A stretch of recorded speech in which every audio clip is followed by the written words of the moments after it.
House property से income पर tax. आइए इसको आसान भाषा में समझते हैं। तो घर के रेंट पर टैक्स देता कौन है? Owner, right? सोचने में सिंपल है, पर यहां एक ट्विस्ट है। नॉर्मली सेक्शन 22 के हिसाब से टैक्स तो लीगल ओनर ही देता है, सिंपल। लेकिन हमेशा ओनर वो नहीं होता जिसके नाम पर प्रॉपर्टी है। यहीं से कहानी इंटरेस्टिंग हो जाती है।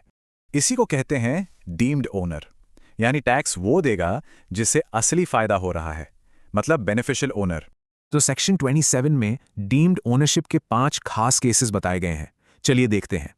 केस 1, फैमिली को ट्रांसफर प्रॉपर्टी स्पाउस या माइनर चाइल्ड को दी बिना पूरे पैसों के, तो ट्रांसफर करने वाला ही ओनर है। केस 2, अनपार्टेबल एस्टेट, मतलब ऐसी प्रॉपर्टी जिसका बंटवारा नहीं हो सकता, इसका होल्डर ही डीम्ड ओनर माना जाएगा।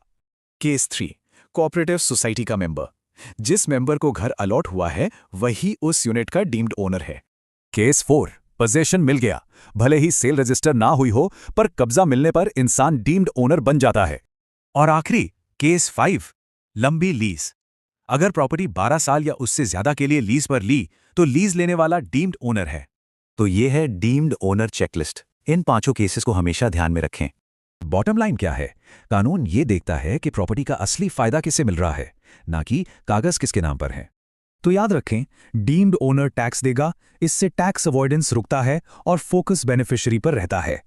लेकिन पिक्चर अभी बाकी है, कानून खुद ही बदल रहा है। जल्द ही नया इनकम टैक्स एक्ट 2025 आ रहा है। सोचने वाली बात है, ओनर्स का ये कॉन्सेप्ट आगे कैसे बढ़ेगा।